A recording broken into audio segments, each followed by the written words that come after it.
Lil Durk had his first court hearing today for his case, but things didn't go as planned. We saw reports of OTF rapper Lil Durk had his first court hearing for his M for Hire case. The rapper will remain in jail with zero chance of a bond release or bail. House arrest is still in the question, but not for now, which left Lil Durk looking emotional inside of jail. However, his cell blocks have been making him feel better. It was reported Lil Durk is reportedly described as super charming by prison staff and other inmates. The only thing he doesn't like in jail right now is the food, which went viral online, which got the attention of known snitch YSL Woody because he snitched on Young Thug not too long ago in the YSL trial and is now giving his advice to Lil Durk. I want to hear my opinion on the Lil Durk situation. I ain't saying he's guilty. I don't know what his situation is. But if life is going good for you and you come from poverty, we risk so much of our freedom, time, and life trying to get where we at to put ourselves in a position where we can take care of our family and our responsibility. The best revenge was for King Von. I'm not saying Durk guilty or anything, but the best revenge that you could have got for King Von was stepping up and taking care of his kids. We ignorant, we do stupid stuff. Why is we out here trying to continue to hurt each other? It's not gonna bring it back. What's done is done. It's permanent. Go get his kids, take his kids, and put his kids in a position where they never had to walk in their daddy's footsteps. It hurt me to see that Durk came so far in life just to end up in his predicament. Y'all rap about these things in y'all songs, showing that y'all know better and still choose to be foolish. But God knows we gotta come together because at the end of the day, we our own enemy. Thankfully, Lil Durk has changed prisons from Fulton County to Miami, which gives hope that a release on bond is possible. Durk's lawyers questioned the feds, asking what they had on Lil Durk, where it would state, Kodak Black's attorney Bradford Cohen says Lil Durk has a chance to beat the King Von and Quando Rondo revenge case unless OTF testifies against him. He says, I'm hesitant to say they have a slam dunk case on Durk Banks. I think they have a long way to go to prove the conspiracy against him. When it comes to Durk Banks, you know, so far I've seen one text that says don't have them associate my name with any kind of flights that they're taking. Certainly that's not a good text, but is that the only text? Because that doesn't, you know, that in itself doesn't stand on its own. Certainly it's circumstantial. But like I said, we have to wait and see what other evidence they have. If they have a snitch, if they have videotapes or audio tapes of him saying something, I think that's a lot different than, hey, just make sure you don't associate my name with these guys. Because it could be, he could be blaming, you know, Grant or one of these other guys and saying like, hey, these guys are going to do some crazy stuff. And he's like, hey, listen, make sure it doesn't associate with me at all. You can look at that a million different ways. So I'm hesitant to say that they have, you know, a slam dunk case on Durk Banks. Clearly the case is still early on in its proceedings and the evidence on Lil Durk is small as of right now, yet we don't fully know what OTF Jam picked up on his wire while being in and around Durk for the last 2 years. But this famous lawyer would reveal when Durk could be released, depending on whether someone snitches on him or not. So it all depends on the hunger of the U.S. attorney and the AUSA that's involved. And if they want this individual badly enough, they'll make very attractive deals for these individuals.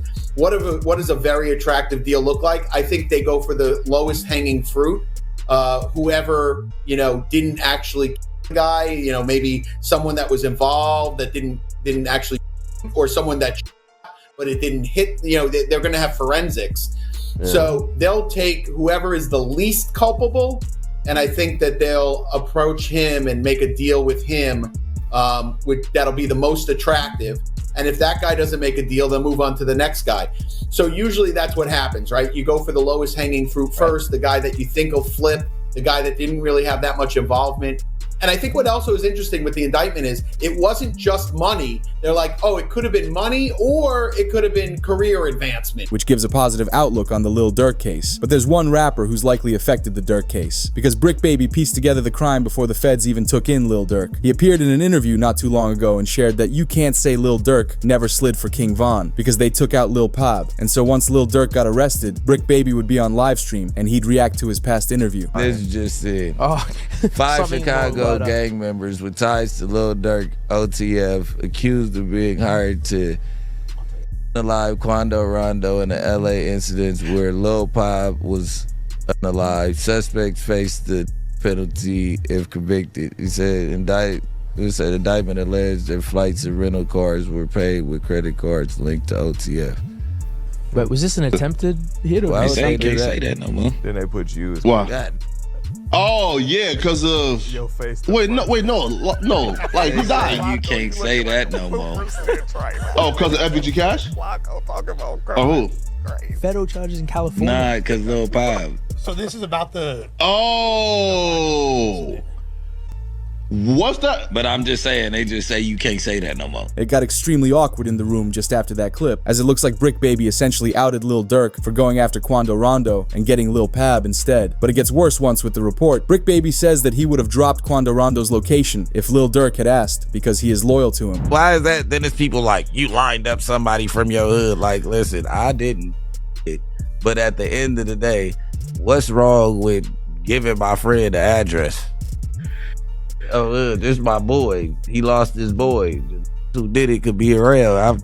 9 times out of 10, had he had asked me, I probably would have been coke if he even asked anybody, if this is even true. But 9 times out of 10, like I said, can I leak a bar?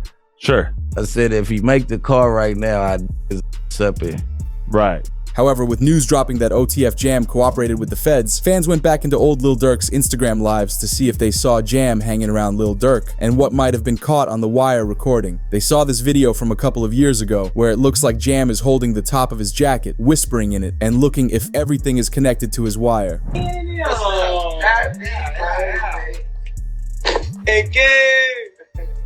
I ain't gonna lie, my whole dream changed. I ain't gonna lie, like back in the day. Oh my!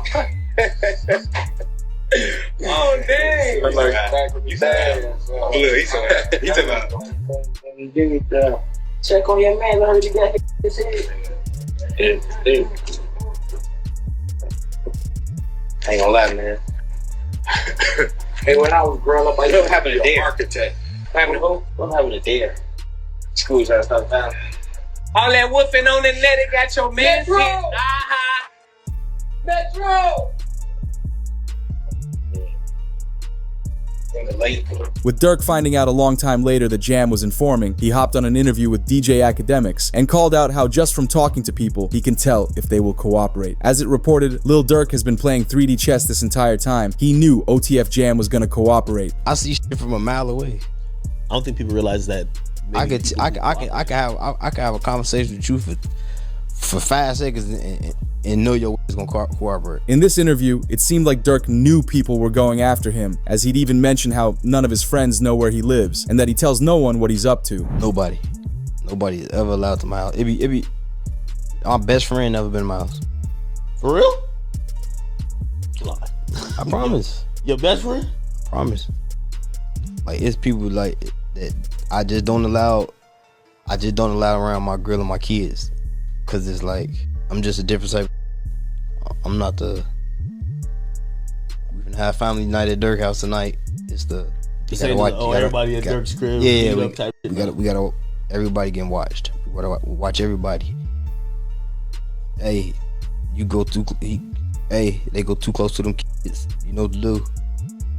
Like, that's how I play. Like, I don't play. Lil Durk must have been extremely emotional after finding out Jam had been wearing a wire for years, possibly knowing what Jam might have picked up in recordings during that time. As Academics revealed, he knew that Durk was being investigated by the feds over a year ago. It's from a group of journalists. Actually, I'll give up the source a little bit. Well, not really the person, but an Atlanta-based journalist said, "Hey, this is going to happen soon." And I said, "What?" And you know, I get my sources and I get news told to me. They said, "I've been told that the feds have been looking into Lil Durk." But I remember this is before the O Block 6 thing happened. Or actually, maybe it was, I can't remember the timing. But I remember thinking after the O Block 6 or 5 like got convicted, I'm like, all right, Durk's finally in the clear. That's what I thought.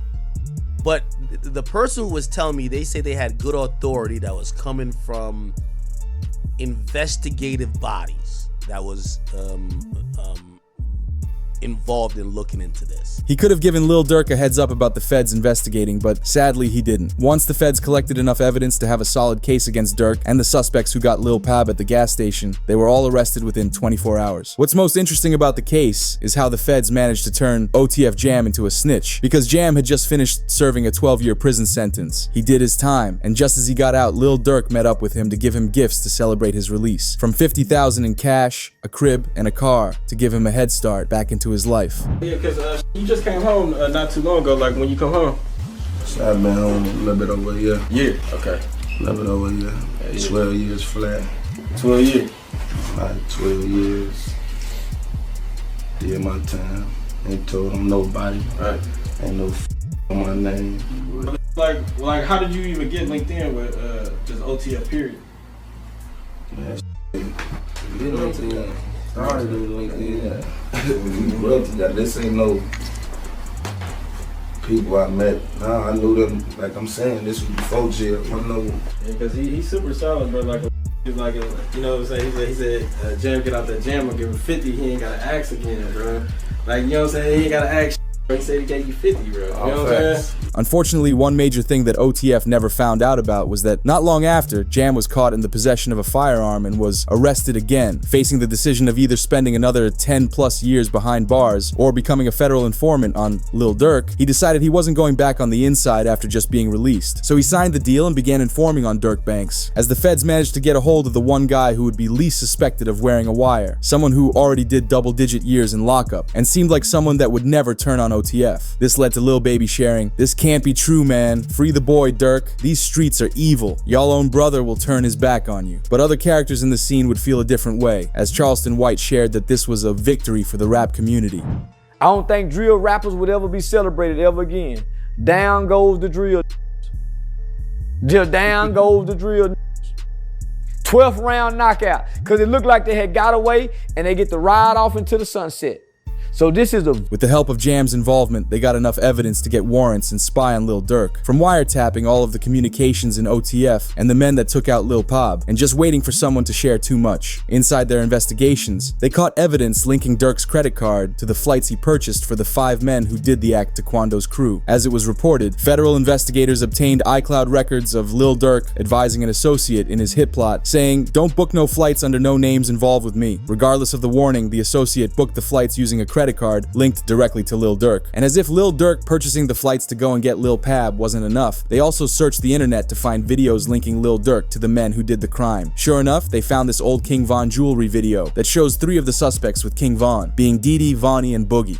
Solitary. We just looked at him. Let's go over there. What up, bro? Boss, you good?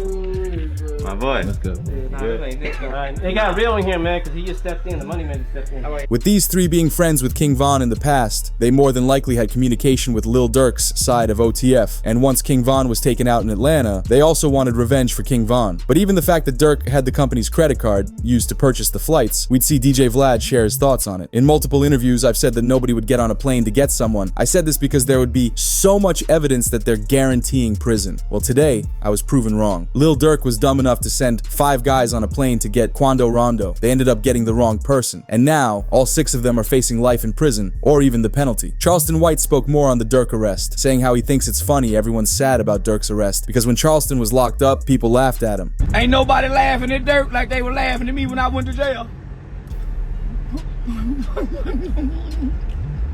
Lord, I'm so ain't nobody laughing at Durk. Now it ain't funny. Now your favorite rapper go to jail and look like he got a no bond like me. That boy got a federal no bond. I bet that hold and closed up. He got a burp to pass that. I bet he going to PC. Them California niggas try to extort it. One thing we know about California, the bloods rule.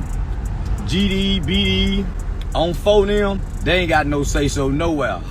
But when they write a letter to somebody. However, when you get into the crime that happened for Lil Durk to be taken in, it's very disturbing. It comes from the long history between Quando Rondo and OTF's beef. In November 2020, King Von was caught lacking in the streets of Atlanta by Quando Rondo's crew member Lul Tim. And to make the situation even worse, Quando began dissing King Von after the situation as he dropped his title Soul Reaper and rapped, "Man ran up on me, then we sprayed him, I'm talking lights out. We do the dash in that Durango, jumped out with that pipe out, so tell them to pipe down." And instead of Durk responding with a diss track back right away, he allegedly planned out the hit on Quando Rondo that would take out Lil Pab. With the plan set in motion, Durk released the diss song titled Aha, where he raps, "They like Durk, he a singer, he won't do something. You can believe whatever you want, I got your folks hit," and we'd end up hearing the news report not long after. Right now, the search is on for 3 people who police say at a Savannah rapper, a member of his entourage. It happened in Los Angeles and cameras captured the aftermath. Regardless of this, Quando hit back with his song Want Me Gone, rapping "My favorite op gone, his sister talked too much, no I don't like her, lol Timmy rolled her brother up, got stepped on in some Nike kicks." But Durk went to another level with his response on his feature with Babyface Ray, cause he rapped about Quando's reaction at the scene to seeing Lil Pab fall. As Durk said in the lyrics, "Look on the news and see your son screaming no, no." This man, a passenger in that car, frantic at the sight.